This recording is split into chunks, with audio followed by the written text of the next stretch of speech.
샬롬, 메리 크리스마스. 오늘 말씀은 난 기다려요 라는 말씀으로 함께 말씀을 나누고자 합니다. 한번 따라해볼까요? 난 기다려요. 난 기다려요. 한 번 더 따라하겠습니다. 난 기다려요. 난 기다려요. 네, 아마 이 날을 기다리는 사람들은 어른들보다도 아이들이 더 기다렸을 것 같습니다.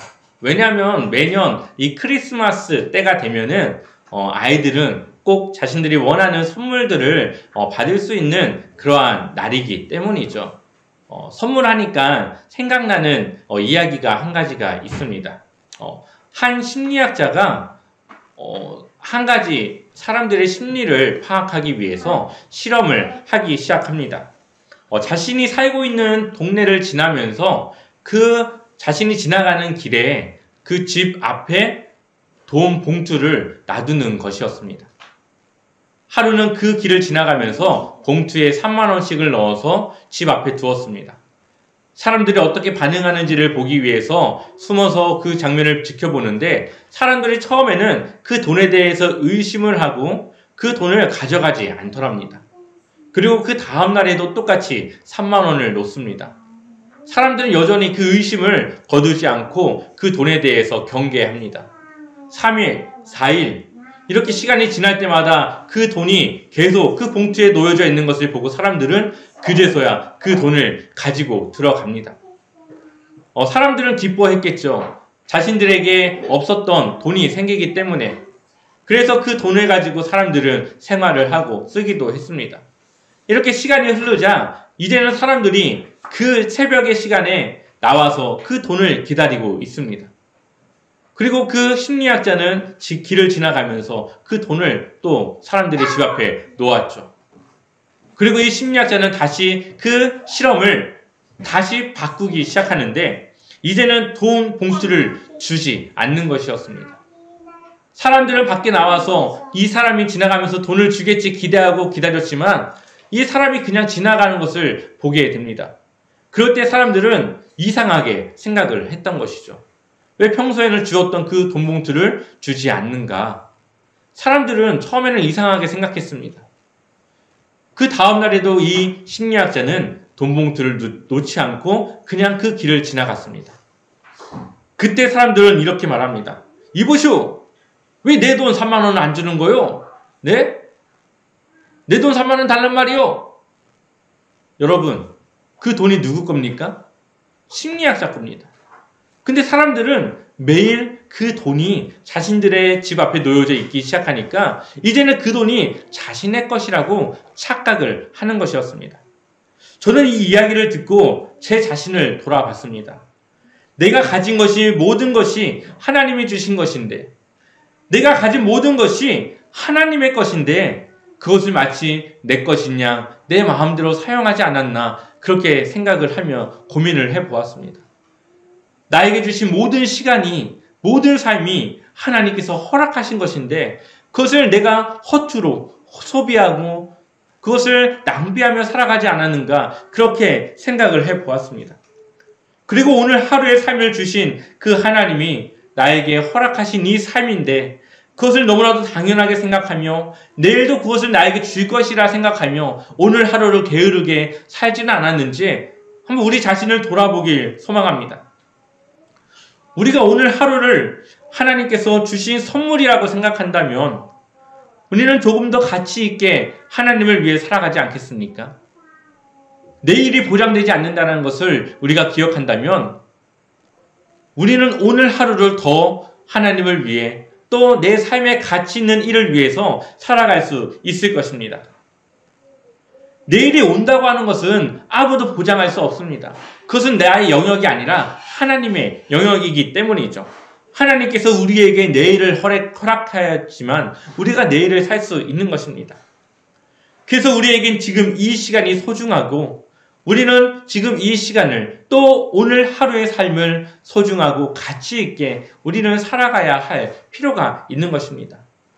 오늘 말씀을 보게 되면은 이렇게 자신의 삶을 자신에게 주어진 일에 최선을 다하며 살아가는 그런 사람들이 있었습니다. 그들은 동방의 박사들이었고 그들이 하는 일은 천문을 관측하고 또 그 동방에 있는 그 나라의 그 종교적 예식을 주관하며 또 여러 가지 그들에게 맡겨진 일들을 하는 그런 사람들이었습니다. 이들은 유대교에 속한 사람들은 아니었지만 아마도 바벨론 포로에 잡혀갔던 그 유대인들을 통해서 이 하나님의 말씀에 대해서 알 수 있었을 것이고 또 그것을 접할 수 있는 그런 위치에 있었던 사람들이었던 걸로 보여집니다. 또한 그들은 이방인이었지만 그 하나님의 말씀을 기억하여서 유대인의 왕으로 올 메시아를 기다리며 이 천문을 관측하고 있었던 그런 사람들이었습니다. 그들이 천문을 관측하며 하늘에 있는 그 별을 관측할 때에 이상한 별을 보게 되어지죠. 그리고 그들은 그 별이 바로 메시아의 탄생을 알리는 별이라는 것을 생각하고 알게 됩니다. 그리고 이 유대인의 왕을 찾기 위한 여행을 떠나기 시작하죠. 많은 사람들이 오해하는 것 중에 하나는 동방박사들이 예수님을 만났던 그 시기가 바로 예수님이 태어난 바로 그 직후였다고 생각을 합니다. 하지만 성경을 자세하게 보게 되면은 동방박사들이 예수님을 만난 시기는 태어난 직후가 아니라 약 1년, 길게는 2년 사이에 만났던 것을 보게 됩니다. 한번 우리 성경을 통해서 한번 좀 자세하게 보도록 하겠습니다. 누가복음 1장 26절의 말씀 우리 스크린을 보고 함께 읽어보겠습니다. 함께 읽겠습니다. 여섯째 달에 천사 가브리엘이 하나님의 보내심을 받아 갈릴리 나사렛이란 동네에 가서 천사 가브리엘, 하나님이 보낸 그 천사 가브리엘이 어디로 갑니까? 갈릴리 나사렛이란 동네에 가게 됩니다. 왜 그곳에 갔을까요? 27절 말씀 함께 읽겠습니다. 다윗의 자손 요셉이라 하는 사람과 약혼한 처녀에게 이르니 그 처녀의 이름은 마리아라. 아멘. 갈릴리 나사렛에 누굴 만나러 갑니까? 요셉이라는 사람과 약혼한 처녀 마리아를 찾아갑니다. 여기서 말하는 처녀라는 말은 결혼을 하지 않았거나 그 약혼을 하지 않았다는 것이 아니라 아직 남자와의 그런 관계가 없었던 여자를 말하는 것입니다. 이 처녀인 마리아에게 예수님이 그의 몸에서 태어날 것에 대해서 이야기를 하게 되어지죠. 자, 그리고 이어서 우리 한번 누가복음 2장 1절 말씀을 보겠습니다. 1절과 3절 말씀 함께 읽겠습니다. 그때 가이사 아구스도가 영을 내려 천하로 다 호적하라 하였으니 모든 사람이 호적하러 각각 고향으로 돌아가매. 아멘. 이제는 가이사 아구스도, 이 사람은 아우구스토스라고 로마의 초대 황제입니다. 이 로마의 초대 황제에 의해서 호적을 등록하라고 하는 명령이 내려졌고 요셉도 그 명령에 따라서 자신의 고향으로 가서 호적을 등록하게 되는데 그가 살고 있는 것은 갈릴리 나사렛이라고 하는 지역이었지만 그의 고향은 베들레헴이었습니다. 그렇기 때문에 그 갈릴리 나사렛에서 베들레헴이라는 지역으로 가야 됐었죠. 거리가 좀 되는 거리입니다. 그 길을 이제는 마리아와 함께 떠나게 됩니다. 예수님의 그 임신, 예수님을 뱃속에 임신한 그 마리아가 함께 길을 떠나 베들레헴을 가게 되어지고 또 그 베들레헴에 도착하자 이 마리아는 예수님을 곧 태어나야 될 시기가 되게 됩니다.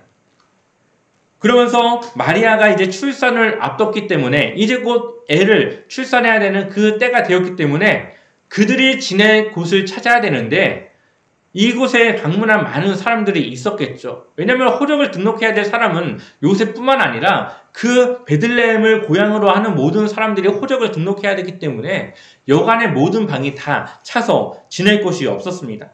결국 그들이 마국간, 말이 지내는 마국간에 들어가서 지내게 됐고 그곳에서 예수님을 출산하게 됩니다.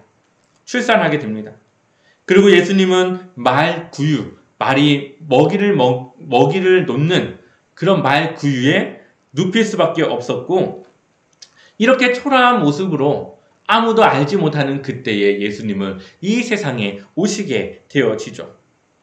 그리고 천사들은 그 지역의 양을 치던 목자들에게 예수님의 탄생을 알렸고 예수님이 태어난 직후 이 목자들이 예수님을 찾아오게 됩니다.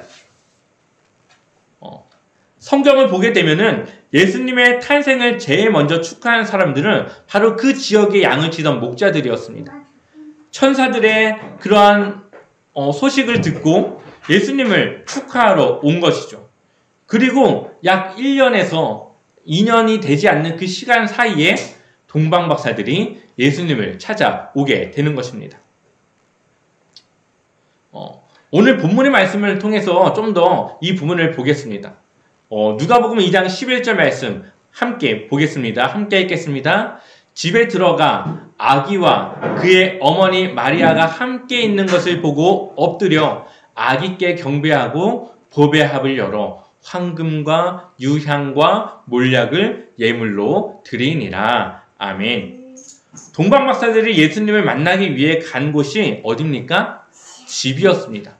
분명히 오늘 누가복음 2장 11절에는 집이라고 이야기를 합니다. 그러니 마구간에서 장소가 옮겨졌다는 것을 우리는 알 수 있죠.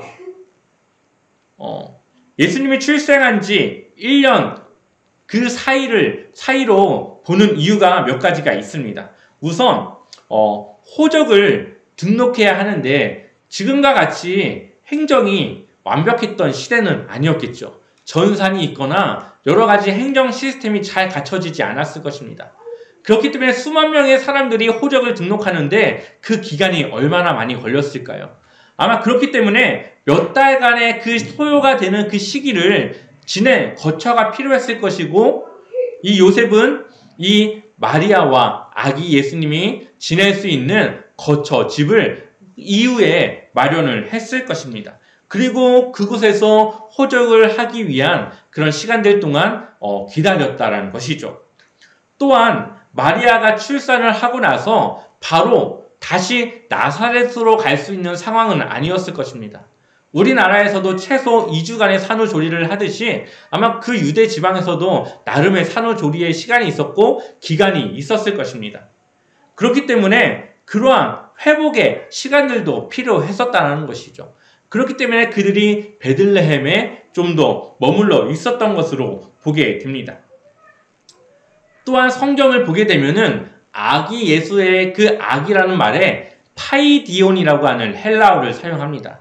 이 파이디온이라고 하는 말을 쓸 때는 아기들이 어느 정도 아장아장 걸을 그 시기에 쓰는 단어가 바로 이 파이디온이라는 말입니다. 그렇기 때문에 예수님의 그 상태가 아주 어린 갓난아기가 아니라 약 돌 정도가 되어서 아장아장 걷기 시작한 그 시기에 그 아이의 상태였다라는 것을 이 성경의 단어로도 우리는 볼 수가 있습니다. 또한 다른 한 가지는 헤롯이 아이들을 나중에 죽이라고 하는데 그 대상이 바로 2년이 넘지 않은 그 모든 아이들을 대상으로 합니다. 이걸 보았을 때에 예수님이 태어난 시기는 갓 태어난 시기가 아니라 태어나서 어느 정도 그 성장을 한 2년이 되지 않은 그 사이의 시기를 말하고 있다는 것을 우리는 보게 됩니다. 이러한 상황들을 보았을 때 동방박사들이 예수님을 찾아왔던 시기는 갓 태어난 시기가 아니라 아기 예수님이 태어난 지 적어도 1년, 많게는 2년이 되지 않는 그 기간 사이였다는 것을 우리는 보게 됩니다. 근데 성경을 보게 되면은 동방박사들이 유대인의 왕을 위한 선물을 3가지를 가져옵니다. 선물의 3가지 중에 한 가지는 황금, 그리고 몰약, 그리고 유향입니다. 당시 아주 값비싼 물건들이었고 구하기 힘든 아주 귀한 것들이었습니다. 그리고 그들이 그 물건들을 보배합에 들고 오게 되는데 이 보배합이라는 것은 당시 왕들에게 선물을 줄 때에 담았던 함이었습니다. 그러니 이들이 예수님을 위해 찾아왔던 것은 단지 예수님의 탄생이 아니라 유대인의 왕으로서 그를 경배하기 위해서 그 장소에 찾아왔다는 것을 우리는 보게 되어지죠. 예수님이 이 세상에 오신 것은 우리들만의 이야기가 아닙니다. 전 세계가 그것을 인정하고 있고 또 알고 있는 사실이고 역사적인 그러한 일입니다. 심지어 역사를 영어로 보게 되면은 history라고 이야기를 하죠. 이 이야기를 우리의 말로 바꾸면은 그의 이야기라고 하는 뜻을 가지고 있습니다. 역사는 그의 이야기입니다. 바로 예수 그리스도에 대한 이야기가 바로 역사 그 자체인 것이죠. 그래서 영어로 history, 그의 이야기라고 하는 뜻으로 그것을 사용하고 있습니다. 예수님이 오시기 전과 오신 후로 역사가 나뉩니다. 예수님이 오시기 전을 BC라고 합니다. Before Christ라고 하는 예수님이 오시기 전의 의미를 가지고 있습니다. 예수님이 오신 후를 AD라고 이야기합니다. 예수님이 오신 이후의 역사를 기록한 시기입니다. 또한 예수님으로 인해 이뤄진 여러 가지 사건에 대해서 역사적으로 그대로 남아 있습니다. 호적을 위해서 이동했던 사실, 또 헤롯 왕이 2세 이하의 아이들을 죽이라고 명령했던 그 사건들, 동방박사들이 예수님을 경배한 일, 또 목자들에 의해서 예수님의 탄생을 경험하고 목격했던 모든 일들이 다 역사적으로 기록이 되어져 있는 일입니다. 그런데 이것을 우리가 어떻게 임의로 바꿀 수 있겠습니까? 이것을 과장할 수도 없고 바꿀 수도 없고 편집할 수도 없는 그냥 그 사실 그 자체입니다. 또한 성경적으로 예수님이 베들레헴에서 태어날 것이라는 것을 성경의 예언을 통해서 성취되었다는 것을 우리는 보게 되어지죠. 그래서 헤롯 왕이 예수님이 어디서 태어날 것인가를 그 사람들에게 물었을 때에 성경을 근거로 해서 베들레헴이라는 것을 그가 알게 됩니다. 이 모든 것이 그냥 사람이 지어낸 그냥 일이 아니라 말씀을 통해서 또 역사적인 사건을 통해서 실제 있었던 일임을 우리는 알 수가 있는 것이죠. 그리고 우리는 이 예수님의 이 탄생을 통해서 한 가지 선물을 얻게 되는데 그것은 바로 구원이라고 하는 죽음을 이길 수 있는 방법을 우리가 얻게 되는 것입니다. 예수님 당시 이스라엘은 경제적으로도 또 정치적으로도 사회적으로도 아주 어려운 시기를 겪고 있었습니다. 사람들은 먹고 살 길이 막막했고 많은 돈을 로마의 세금으로 내야 했고 그들은 자유가 있지만 또 자유롭지 못한 그런 나라의 상태를 가지고 있었던 아주 힘든 시기를 그들은 보내고 있었습니다. 그들이 그 힘든 시기를 견딜 수 있었던 것은 무엇이었을까요? 바로 하나님께서 약속하셨던 그 메시아에 대한 소망이었습니다. 하나님께서 약속하셨던 이 메시아가 이 땅에 오시게 되면은 그들의 모든 것이 해결되어지고 그들은 자유를 누리며 모든 이 어려움과 속박에서 풀려나게 될 것이라고 하는 그러한 소망을 가지고 하루하루를 기다렸습니다. 하나님이 약속하신 메시아만 이 땅에 오면 그들의 모든 어려움이 해결될 수 있다고 믿었던 것이죠. 그리고 그것이 그 힘든 시기를 버틸 수 있었던 그런 힘이었습니다. 그런데 하나님의 계획은 무엇입니까? 이스라엘을 구원하는 것이 아니라 전 세계의 모든 인류를 구원하는 것이었습니다. 예수 그리스도의 죽음은 이스라엘뿐 아니라 모든 인류가 죽음을 이기고 살아갈 희망과 소망을 주기 위한 것이었습니다. 예수님이 이 세상에 오심으로 역사는 BC와 AD로 나눠지게 되었고 우리의 인생도 BC와 AD로 나눠지게 된 것입니다. 예를 들면 이런 것입니다. 불치병에 걸린 환자가 치료할 방법을 찾지 못하였습니다. 불치병이기 때문에 병도 고칠 수 없고 죽을 날만 기다리고 있는 것입니다. 여러 가지 방법을 써봤고 여러 가지 의사들을 찾아봤지만 자신의 병을 허전할 수 있게 하는 방법을 찾지 못했습니다. 오늘을 살아가고 있지만 이 죽음이라는 두려움 때문에 오늘을 살아가는 것이 행복하지가 않습니다. 또 내일을 맞이하겠지만 이 죽음이라고 하는 두려움 때문에 내일을 살아간다고 하는 것이 그에게는 전혀 소망으로 다가오지 않습니다. 늘 이 사람의 마음에는 죽음이라고 하는 두려움 때문에 마음이 무거웠죠. 죽음을 기다리는 이 환자에게 가장 좋은 선물은 무엇일까요? 바로 병을 고칠 수 있는 방법이 있다고 하는 소식을 듣는 것입니다. 그것이 그 사람에게는 복음일 것이고 그가 듣고 싶어 했던 기쁜 소식이었을 것입니다. 죽음을 앞둔 그에게 돈을 준다 한들 그것이 무슨 기쁨이 있겠습니까? 자신의 생명을 살릴 수 있는 방법이 그가 원하는 유일한 소망이고 유일한 기쁨일 것입니다. 생명은 그 어떠한 것보다 귀하고 값진 것이기 때문에 다른 것으로 그 생명을 살 수가 없습니다. 그런데 저도 그렇고 여러분도 그렇고 우리는 그런 고칠 수 없는 병을 가지고 살아갑니다. 우리가 해결할 수 없는 병을 가지고 살아갑니다. 우리는 그것을 바로 죽음이라고 말합니다. 아무리 건강해도 언젠간 죽음을 맞이할 수밖에 없습니다. 역사적으로 보게 되면은 죽음을 겪지 않은 사람은 없습니다. 수많은 사람이 죽음을 이겨내려고 했고 자신의 삶을 더 늘려나가고 싶었지만 죽음을 이기지 못했고 죽음을 정복하지 못했습니다. 그것은 우리도 예외가 아니라는 사실이죠. 그런데 문제는 사실 죽음에 있지 않습니다.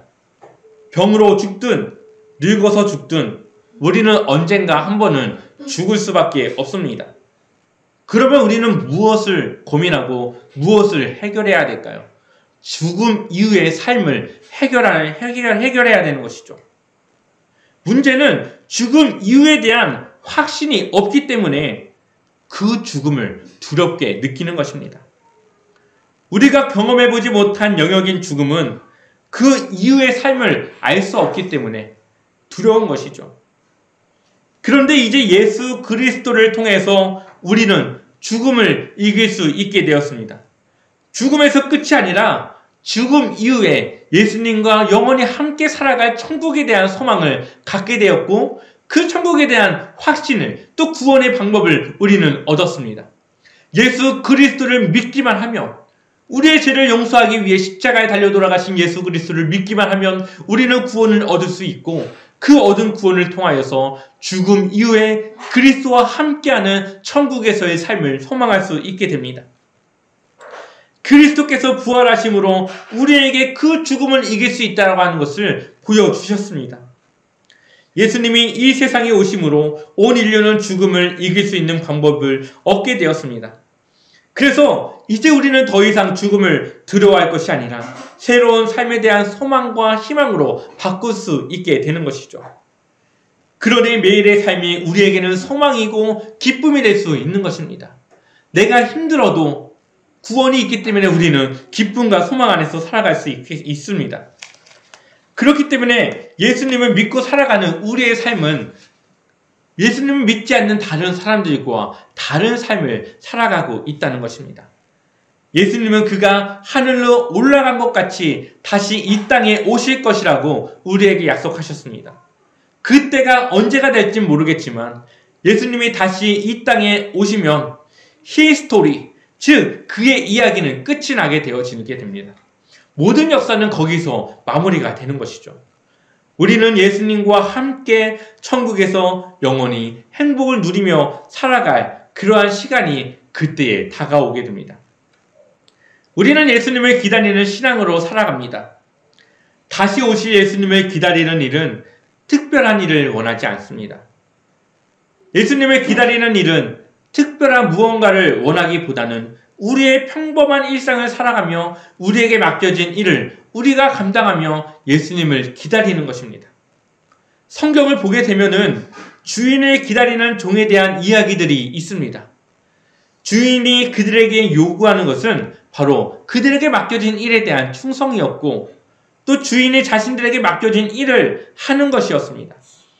그들이 해야 할 일을 하고 있다 보면 주인께서 맡겨주신 그 일을 하다 보면 어느 날 그 주인이 오게 되는데 그 주인이 그 맡겨진 일에 대해서 정산을 하고 심판을 한다고 하는 것이죠.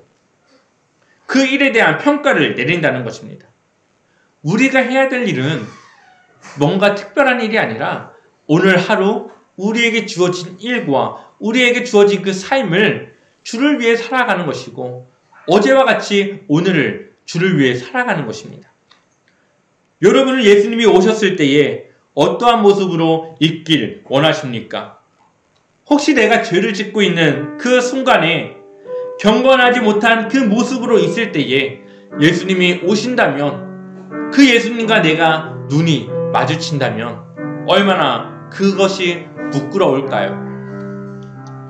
우리는 그 부끄러운 순간에 예수님을 맞이하지 않기 위해서 늘 주님 앞에 거룩하게 살아가야 하고 맡겨진 일에 충성함으로 최선을 다하여 살아가야 하는 것입니다. 그것이 큰 일이든 작은 일이든 우리에게 맡겨진 일에 최선을 다할 때에 그것이 바로 다시 오실 예수님을 기다리는 가장 멋진 순간을 우리가 맞이하는 것입니다. His part, 예수님이 또 하나님이 하실 일이 있습니다. 우리의 삶 속에서 우리가 쉬고 우리가 넉넉히 있는 그 순간에도 하나님은 우리를 위하여서 일하고 있습니다. Our part, 우리가 해야 될 일도 있습니다. 복음을 위해 준비된 그 과정들을 보게 되면 하나님은 언어를 준비하셨고 복음이 전해질 길을 준비하셨고 또 메시아를 희망하고 기다리는 그 소망의 마음을 우리에게 주셨습니다. 하나님은 끊임없이 우리를 통하여서 그분의 할 일을 하고 계시는데 때로는 우리는 하나님을 믿는 믿음의 그 연약함 때문에 우리의 삶을 포기하고 우리의 삶에 대해서 주저하고 막막함 속에 살아갈 때가 있습니다. 우리가 고민해야 될 것은 우리가 무엇을 해야 하나님께서 기뻐하실 일인가? 우리가 무엇을 하는 그 시간에 주님을 맞이할 것인가? 바로 그러한 모습으로 우리가 예수님을 기다리며 또 예수님의 기쁨이 될 모습에 대해서 고민해야 되는 것입니다. 오늘 하루 우리에게 또 시간이 허락되었습니다. 여러분들은 오늘 무엇을 하고자 하십니까? 오늘 하루는 가족과 함께 즐거운 시간을 보내는 것이 하나님의 기쁨이 되지 않을까요? 예수님을 믿지 않는 사람들과 또 슬픔에 잠긴 사람들을 찾아 그 사람들의 마음을 위로하고 그 사람들에게 주님의 기쁨의 그 소망을 전하는 것, 이것이 또 하나님의 기쁨이 될 수 있을 것입니다. 오늘 하루 기쁨이 넘치는 즐거운 성탄절이 되시길 주님의 이름으로 간절히 축원합니다. 오늘 하루 주님의 기쁨이 되기 위하여서 고민하고 또 기쁨으로 살아가길 주님의 이름으로 간절히 축원합니다.